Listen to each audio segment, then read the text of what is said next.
Welcome to शिक्षाकुल में आपका स्वागत है। मैं प्रेम वर्धन आप लोग के लिए यूपी पीसीएस जो साइंस में आने वाले एग्जाम है उसके लिए क्या स्ट्रेटजी होना चाहिए उस पर डिस्कस करने वाला हूं। ठीक है, तो हम लोग देखते हैं। साइंस के बारे में तो पता ही होगा कि सबको, पेपर देखने से प्रीवियस ईयर की उसमें हर साल कम से कम 18 से 22 के बीच में क्वेश्चन आते ही आते हैं। साइंस से 18, 19, 20 ऐसे करके क्वेश्चन रहते ही रहते हैं। तो हम लोग देखते हैं कि साइंस में क्या क्या करना चाहिए। अब जितना टाइम हम लोग के पास करीब कितना दिन बचा है, 1 महीने के आसपास टाइम है। उस 1 महीने का कैसे यूटिलाइज करना चाहिए, किस किस टॉपिक को बहुत अच्छे से ध्यान देना चाहिए, किस किस टॉपिक पे, कि मेरा साइंस में कोई समस्या ना आए एग्जाम में। तो सबसे पहले देखते हैं कि साइंस जो है जनरल साइंस पूछा जाता है। इसमें जनरल साइंस रहता है इसमें। ठीक है, तो साइंस के पेपर में जब हम देखते हैं, उसका एनालिसिस करते हैं, प्रीवियस ईयर का जो पिछले 8-10 साल का पेपर जब देखते हैं तो उसमें देखने पे लगता है कि सबसे इंपॉर्टेंट क्या है हमको करना। तो सबसे पहला नंबर पे है कि बायो करना है, बायोलॉजी हो गया। फिर सेकेंड नंबर पे केमिस्ट्री, और थर्ड नंबर पे हम लोग करेंगे फिजिक्स। ठीक है, तो ये हो गया सेकेंड, ये हो गया थर्ड। अब हम लोग देखते हैं कि इससे क्या है कि बायो से देखते हैं एवरेज 8 क्वेश्चन के आसपास, 7 to 8 क्वेश्चन एवरेज जब देखते हैं, इसका औसत जो है 7 से 8 क्वेश्चन जरूर आते ही आते हैं। इससे 3-4 क्वेश्चन आते हैं, 3-4 क्वेश्चन, इससे भी 3 से 4 क्वेश्चन आते हैं। कभी कभी होता है क्या कि कभी फिजिक्स से 5-6 पूछ दिया, या केमिस्ट्री से पूछ दिया 5-6 क्वेश्चन, बायो से भी मतलब ऐसा ही आया। लेकिन जनरली देखा गया है कि बायो से हमेशा ज्यादा क्वेश्चन आते हैं। कभी कभी तो 10 से ऊपर भी क्वेश्चन आए हैं बायोलॉजी से। तो अब हम लोग देखेंगे। अच्छा, इसके बाद क्या है, एक और है जो 4th नंबर है इंपोर्टेंट में, वो है कि current affairs related to science and technology से, साइंस एंड टेक से रिलेटेड करंट अफेयर्स।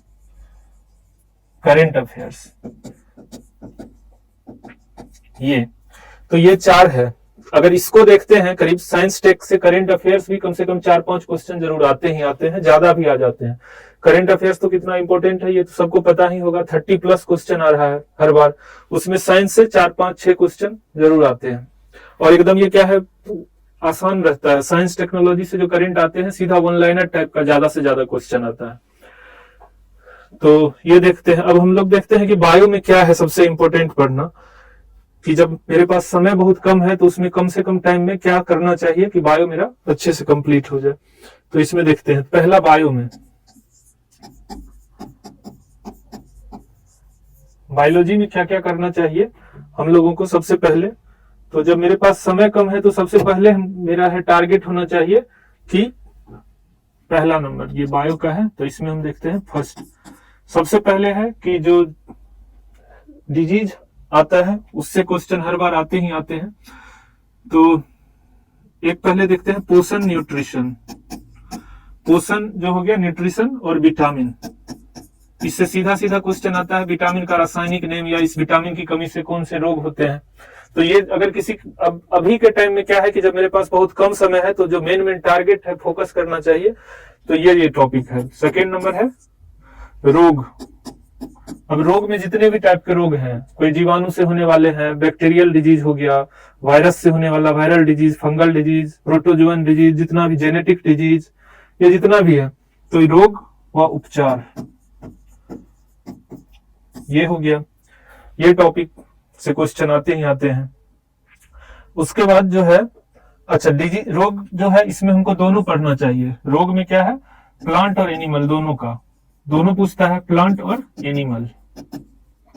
जो ये डिजीज है, ये डिजीज जो है ये प्लांट और एनिमल दोनों से रिलेटेड पूछे जाते हैं हर बार, क्वेश्चन फिक्स आते ही आते हैं। थर्ड नंबर पे क्या करना चाहिए हम लोगों को, जो क्वेश्चन देखते हैं टेक्सोनोमी, जो वर्गीकी है, वर्गीकी जो करके है दिया हुआ हिंदी में, जिसको टेक्सोनोमी कहेंगे, इससे क्वेश्चन देखते हैं हर बार आता ही आता है। तो ये टॉपिक इंपॉर्टेंट है। 4th नंबर पे जितने भी सिस्टम है, जितना भी सिस्टम है, फोर्थ नंबर पे ह्यूमन फिजियोलॉजी जिसको हम लोग कह सकते हैं, तो इसके अंदर जितना भी सिस्टम है, ह्यूमन फिजियोलॉजी,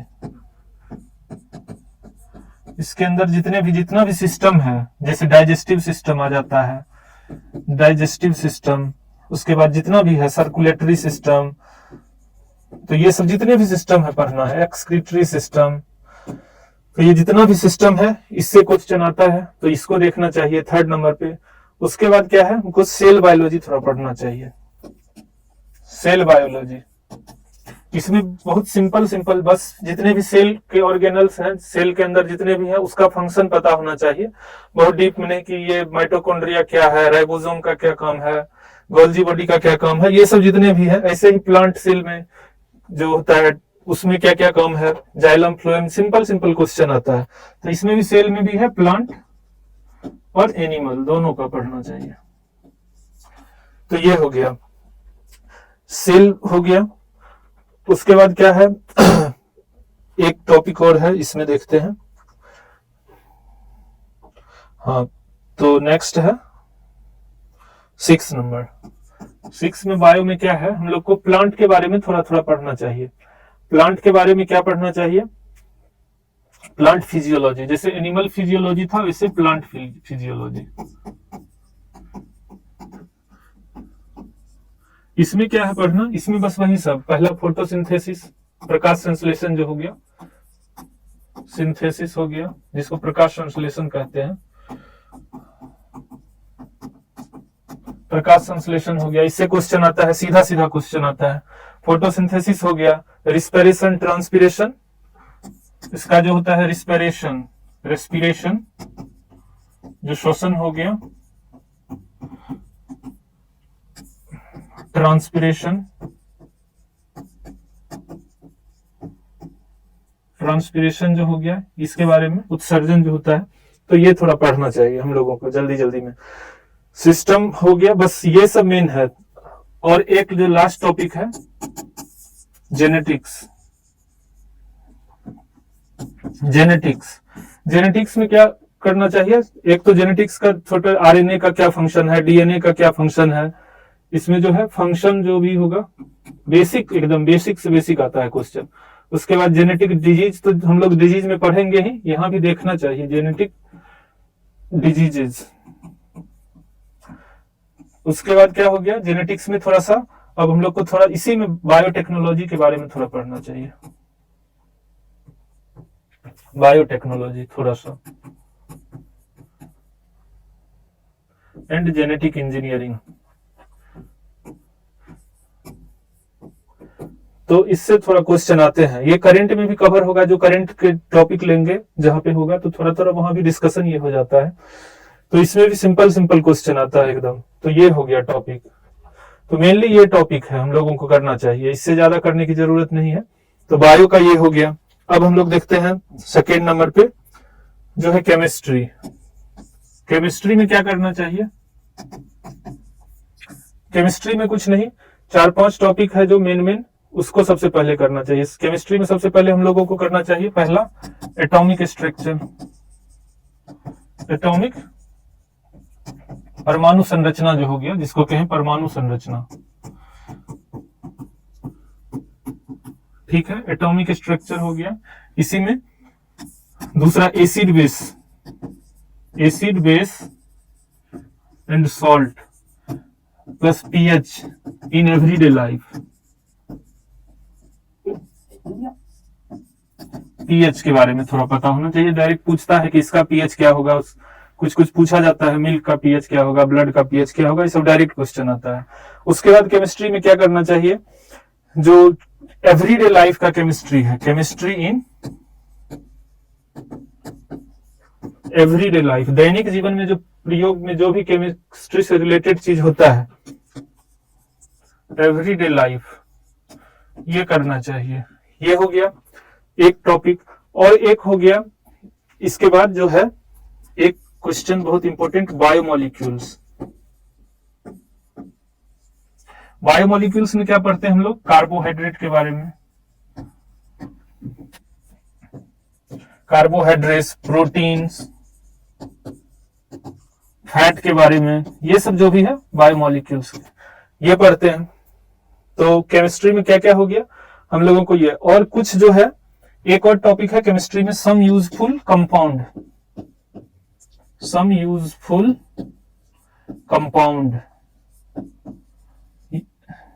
कंपाउंड इसमें क्या होगा, ऑर्गेनिक भी होगा और इनऑर्गेनिक भी होगा, कार्बनिक और अकार्बनिक भी। जैसे कभी हमको यूरिया के बारे में पढ़ना है, ईथर के बारे में, इथेनॉल के बारे में, ये सब जो भी है कुछ बस केमिस्ट्री में इसको अगर टारगेट करते हैं तो आपका क्वेश्चन नहीं छूटेगा, यही क्वेश्चन आते हैं इसमें। सबसे जो है ये केमिस्ट्री इन एवरीडे लाइफ और कुछ कंपाउंड के बारे में जरूर पता होना चाहिए। एटॉमिक स्ट्रक्चर तो थोड़ा आना ही चाहिए कि एटम का क्या फंक्शन है, उसके अंदर जो भी आइसोटोप्स, आइसोबार, आइसोटोन्स, ये सभी सीधा सीधा पूछता है।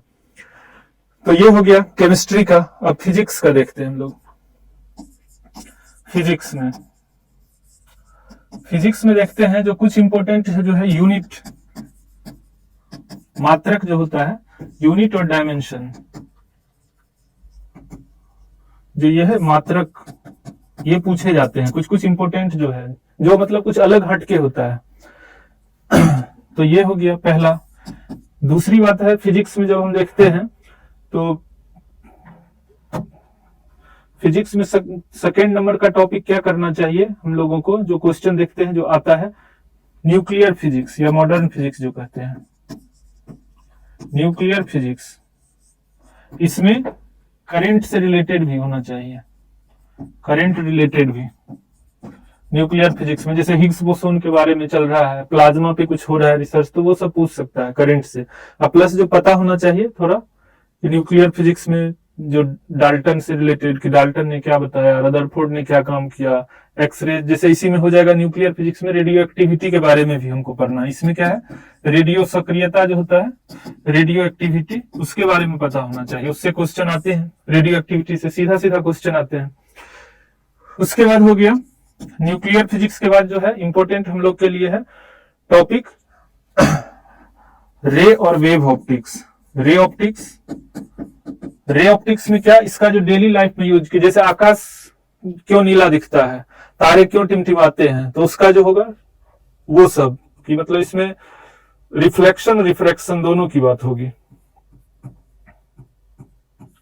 रिफ्लेक्शन जो होगा परावर्तन, और रिफ्रैक्शन अपवर्तन, इसी में टोटल इंटरनल रिफ्लेक्शन हो जाता है। ऐसे करके जो भी घटनाएं हैं इसमें जो है डेली यूजेज में जो भी हम लोग देखते हैं वो क्वेश्चन बहुत ज्यादा आता है।